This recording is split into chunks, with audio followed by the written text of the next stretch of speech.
This is Cynthia Horner from Right On Digital, and I am here with my friend Melanie Andrews, who is a songwriter. And you all know the song Let's Wait a While by Janet Jackson. Well, she was one of the writers of that song, as well as being a great friend of Janet Jackson. So we are going to allow Melanie Andrews to tell her story of being a young teenage girl who helped make the Control album one of the biggest albums of all times. Take it away, Melanie. Oh, thank you. Yeah, it amazes me that so many people have re-recorded that, um, from rappers to, jazz musicians and, grown folks, and they love it too. Even Shaquille O'Neal did it, which I was so surprised on his rap album. And so the song was, important, I guess, and people really felt it. It's a blessing. It's a blessing. Yeah. And they're still, Trace Samuels just did it, the guy that wrote Go Crazy with Chris Brown. Him and Canyo just produced it. It's coming out, like, I think in days. They did a R&B. Nah, it's more hip hop version of it. And they called it Let's Stay in Touch. But it's the same song. You know how they like flip it a little? Right. It's very cool.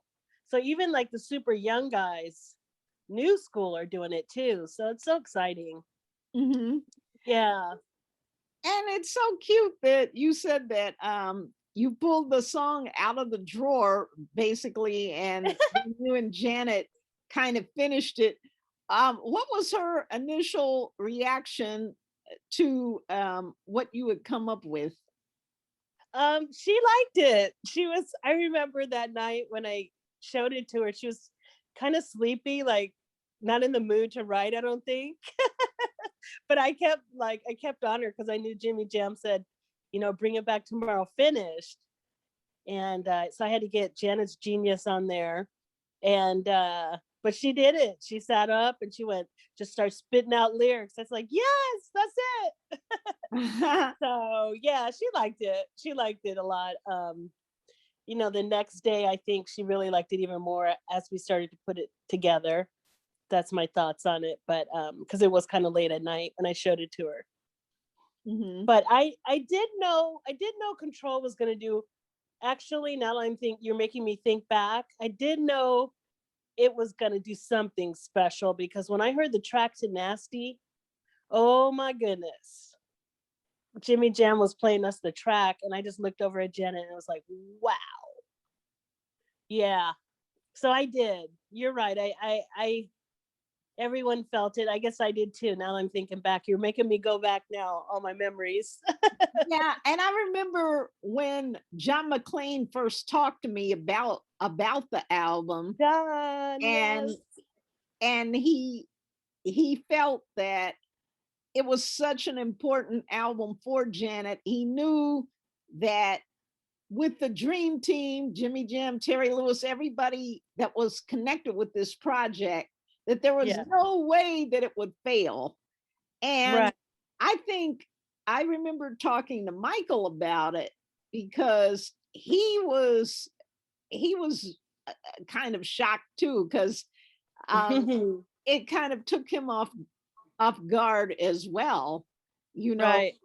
and everybody just went crazy over it. And then, of course, since the video era had come up, there were all these different cool videos that went with each song, and those videos helped propel that album even further.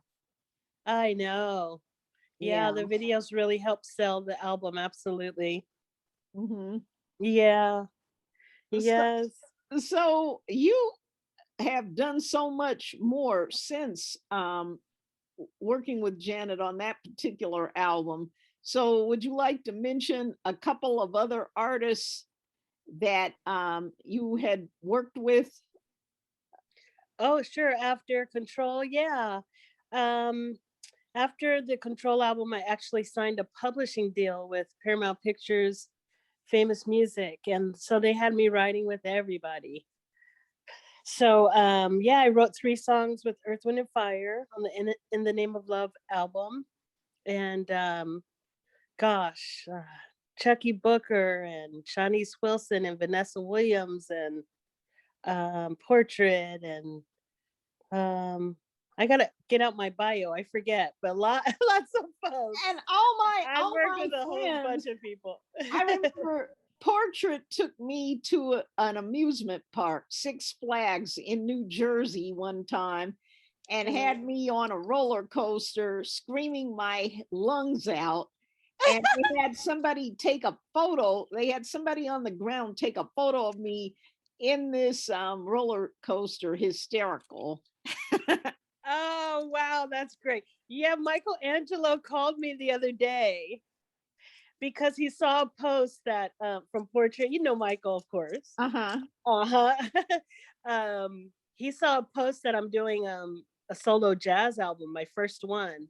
I'm in production on it now, and he called me just I hope he doesn't get mad at me, but he was bawling, saying, Mel, you gotta put this song you wrote on there with Chucky Booker called A Dream Worth Waiting For. It's one of the baddest songs and helped inspire my career. And I was like, wow, okay, thanks for reminding me about that song. Wow. Well, Yeah, it that's shows funny.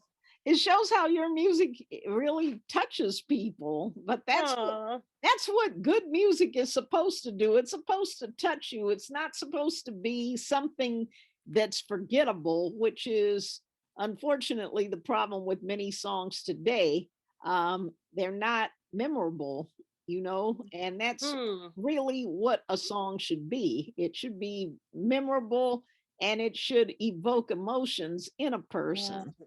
Right. You're right, Cynthia. That's right. And we need those songs to keep coming out and, not just all the new music be too noisy. We Mhm. got to keep, we got to keep the real songs coming. So I agree with you. Mhm. Now, Yeah. what has it been like being a female um, songwriter? Because when you hear about songs, you mainly hear about males and what they do with songs. So Mhm. you were kind of ahead of your time because you started out really, really young as Yes. a songwriter. So can you talk about your journey a little bit? Yeah. I mean, it's the most amazing thing in my life. It's definitely what I was destined to do. And I also feel like the songs that come to me are coming from God.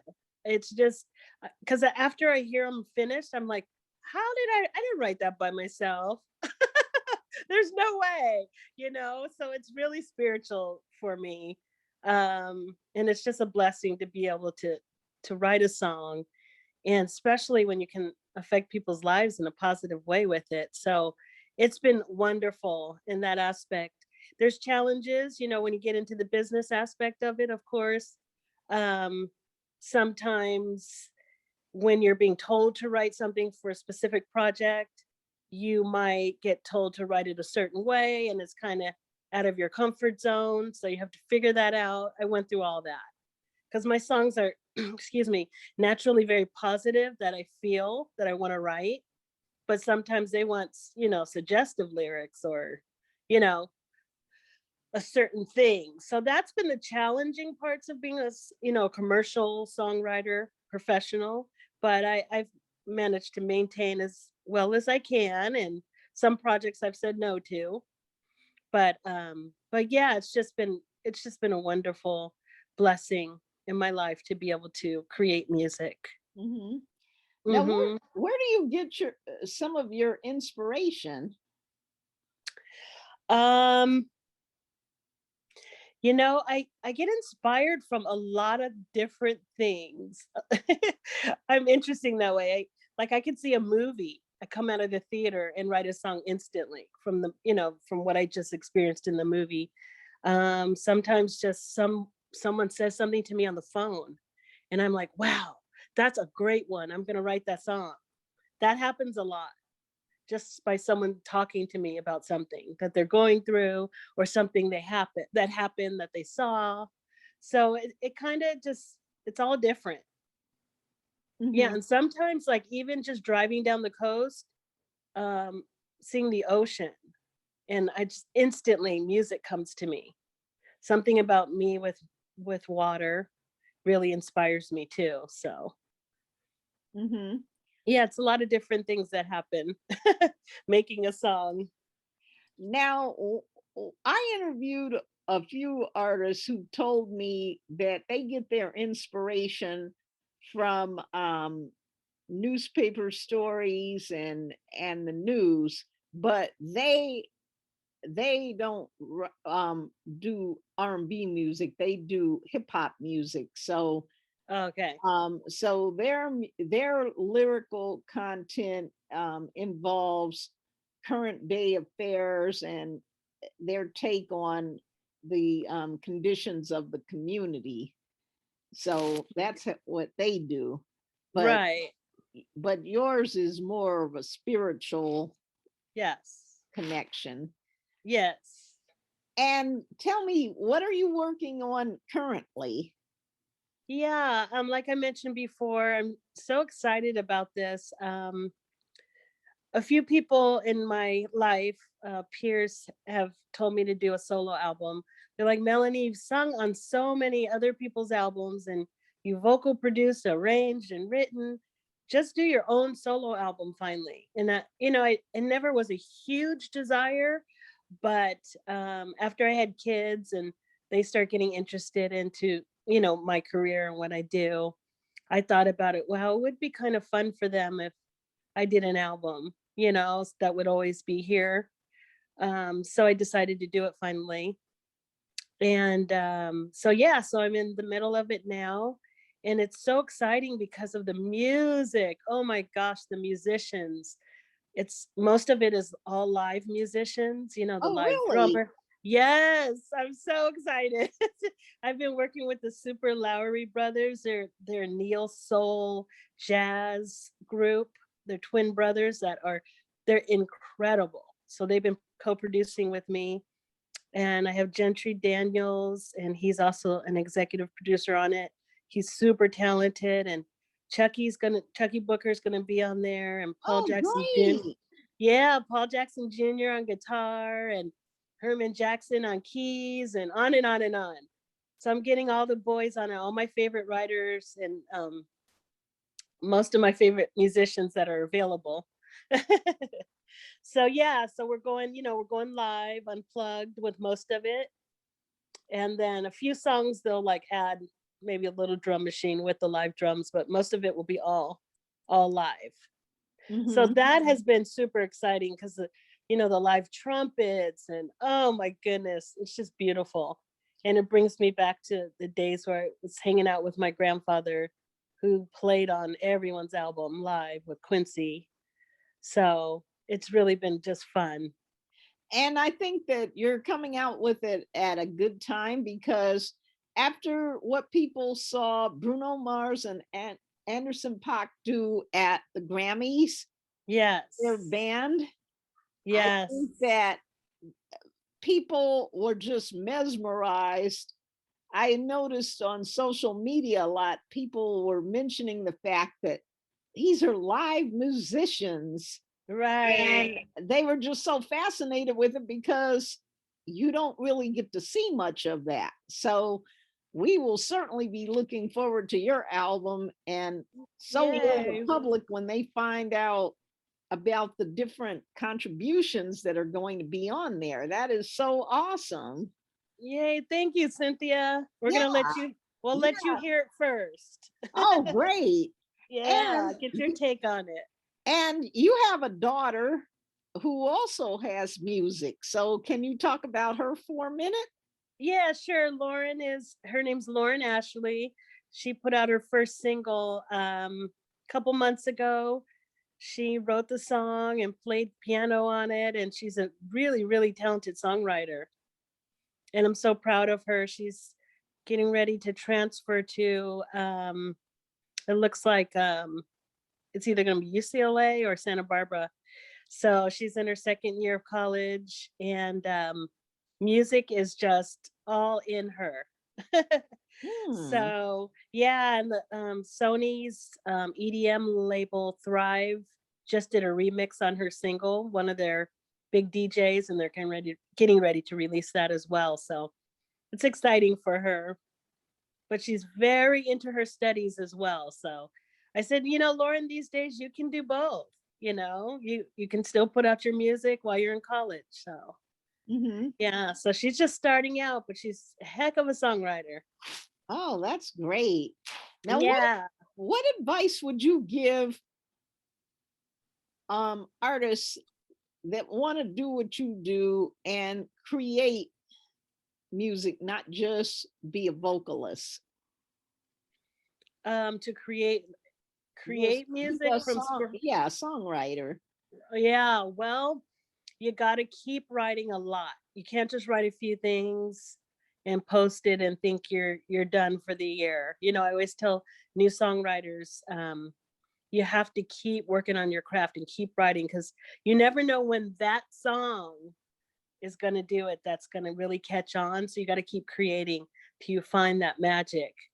And we have a studio in Irvine, and we do that. We work with new up and coming writers and singers, and it's called Legacy 2 Studios.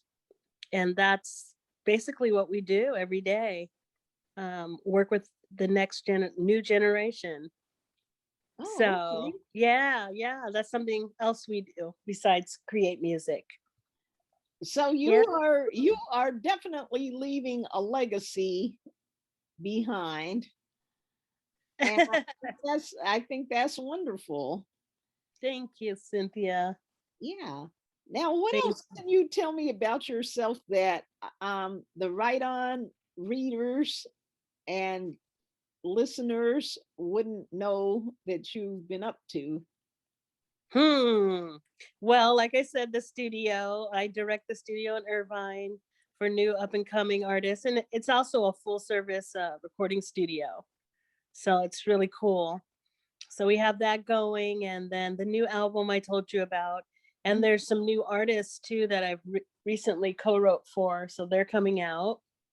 And on round two music, some new artists that are really, really cool. So that's going on. And then there's some more established artists too that I'm co-writing with. And so I'm still doing everything I always did, but now we have our own studio we're doing it in. And what else that you don't know? Oh, my publicist Robert always says, make sure you tell everyone about your Gerber baby. I'm like, what? No one cares about that. But I'll tell you, Cynthia. So when I was 6 months old, I was one of the first African American Gerber babies ever in print Oh, and a national ad campaign. So he always says, that's how you started your career. So you need to talk about it. oh, that is so great. Yeah, my mom was a model back in the 60s. She was real popular. She's on the cover of Jet, everything. Her name was Oh, Judy. Yeah, when her and Beverly Johnson were always going up against each other for ads. And yeah, so she got called for the Gerber ad, and it was like a big deal because they're doing a black ad finally. hmm. And they couldn't find the baby. So my mom said, well, I have a 6-month old. Can I bring my baby in for an audition? So the director said, yeah, let's meet her. So she said I winked and smiled at the director. Oh, So they chose me. And so they told my mother I was the very first Black Gerber baby in a national ad campaign. well, But you probably until were. until I really look that up, I'm not going to quote it. So I always say I'm one of the first, at least one of the first, but I might be the very first. It was 1968. You probably were the first because of the fact that back in those days, it was difficult for African American people of color to get any type of print work whatsoever. Yeah. Yes, a So big deal. yeah, Yeah. so you probably were the first, and you probably didn't even know what was going on. You probably were in there for your audition, and Yeah. you saw these people, and you you being a happy baby, Yes. you just knew how to turn on that charm. Yeah, and she said that she remembers the director saying, "Oh, the dimples. We're taking her. We love the dimples." Mhm. Oh, So wow. yeah, that was That, fun. that is such a cute story.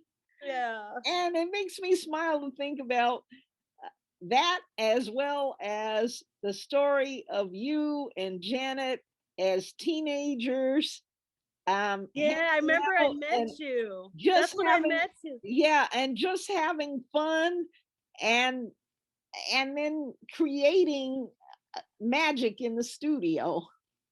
Yeah. Yeah, it was just incredible. Yeah. Janet and I, we used to just have fun wherever we went, whatever we did, just always laughing and joking, and then that's what happened on What Have You Done For Me Lately, the beginning, when me and Janet are talking, and I go, I know he used to do nice stuff for you, but what has he done for you? Everyone thought that was Paula Abdul, but that was me. Did But you in ever think, was it planned for that to be the intro, or did it just evolve because you guys were actually speaking like that in the studio? Right, it did just happen. We were always Janet and I would always like do different accents and dialects, and we would say, okay, now we're Valley Girls, and then we start talking like, oh my god, and now we say, okay, now we're gonna do the hood. So we were just doing like playing around, teenagers, silly. We were so silly. So Jimmy Jam heard us doing that, and he said, go in there and do that right now. That's what I'm So saying. me This and is Janet just did it magic. on the fly, looking at each other. We just did it on the fly, and he's like, yes, that's it. And then it was the opening of What Have You Done For Me Lately? So that's just part of our friendship. That beginning was just, we were just silly. Lots of fun. We had so much fun together. And teenagers and young women everywhere can identify with what you all were talking about. Right. And it was so nice because no cursing, just No. clean girl talk. No, that was us. We were very equally yoked that way. We were both good girls, and yeah, we were actually both Valley girls too. We Right. both Yep. lived close together in the valley, yeah. Yeah. So we were just having a good time, and I'm glad people could feel that on the album. A lot of the remixes of, I don't know if you heard the remix to What Have You Done For Me Lately. There's been quite a few, but this one is a mess.